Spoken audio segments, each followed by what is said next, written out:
It's safe to say that this dish can blow the bank, but this dish will impress your friends. We want to start off with salt. Get a perfect amount of seasoning on there. Be very generous with the salt. Season that steak very, very well, because you want every layer of a beef Wellington to be just packed full of flavour.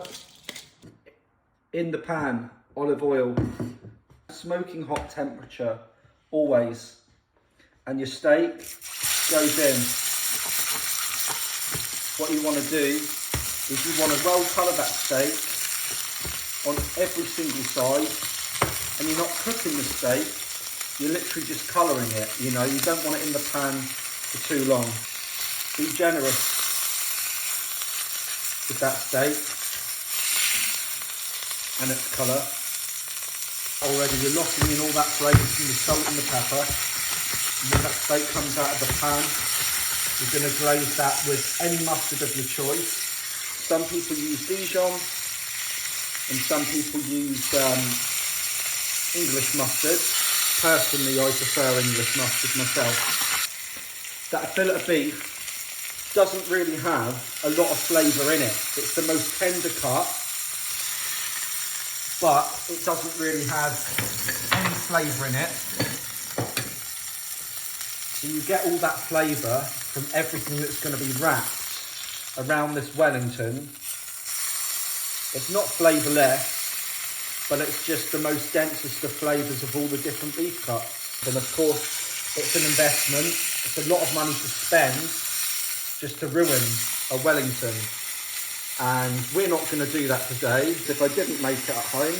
You can call this boring. I think this is probably the most exciting time of making a beef Wellington, is making the duxelle. Got 500 grams of chestnut mushrooms in here. Got 200 grams of shiitake mushrooms, and what we want to do is we just want to get those down to about pea size. Maybe smaller, it really doesn't matter. Or you can stick them all in the blender if you don't have that much time. But obviously you can't stick them in the blender hole. And as you can see, I'm making quite some progress here. We are well on our way to finishing the consistency of our duxelle. So about another 2 minutes of chopping. In this bowl now, I've got about 900 grams of perfectly blitzed mushrooms. We've got shiitake in there, 200 grams, and we've got at least 500-600 grams of chestnuts now, added a few more. And we're going to go in with salt, and we're going to go in with pepper. Not too much, but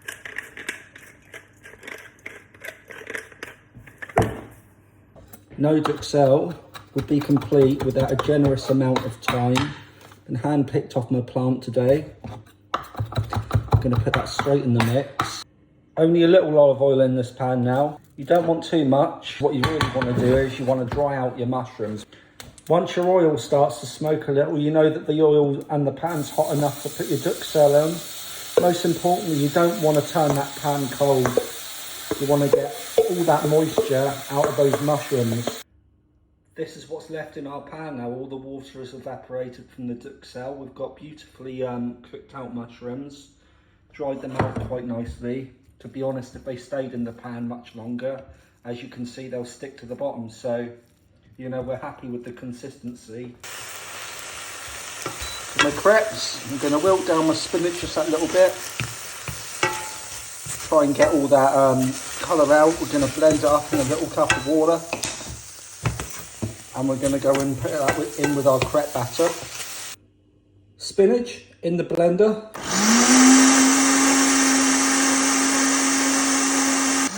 And there we go. Look at that colour.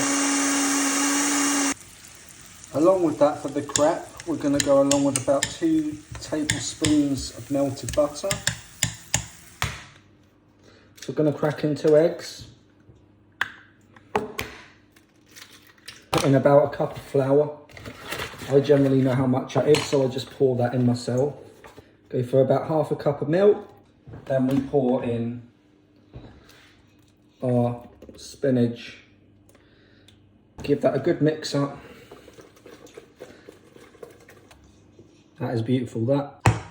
Now our crepe is starting to form beautifully. We're going to make at least 3 of these. Would you just look at these? They're stunning, aren't they? Like I said, take your time, there's no rush. Funny enough, we can both have a little giggle here, to be honest, because neither me or you guys have ever made a spinach crepe. I've never even made a crepe before. I'll make another one in a minute. It's probably going to turn out a little bit better.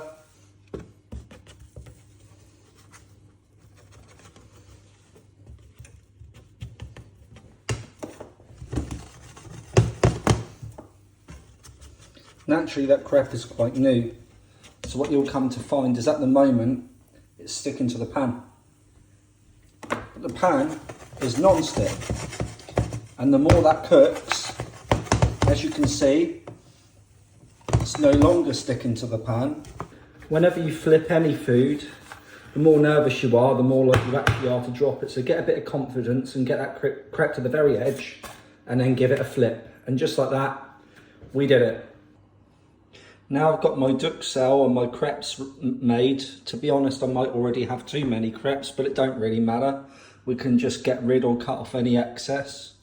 There's only one thing left to do, is wrap the Wellington.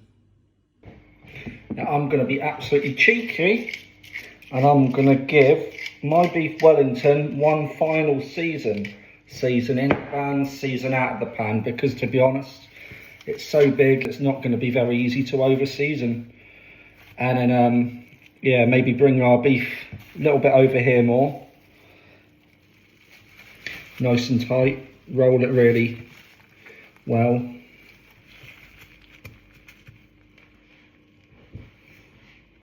After one of the trickiest wraps of my entire life, that beef Wellington can go back in the fridge to firm up a little bit.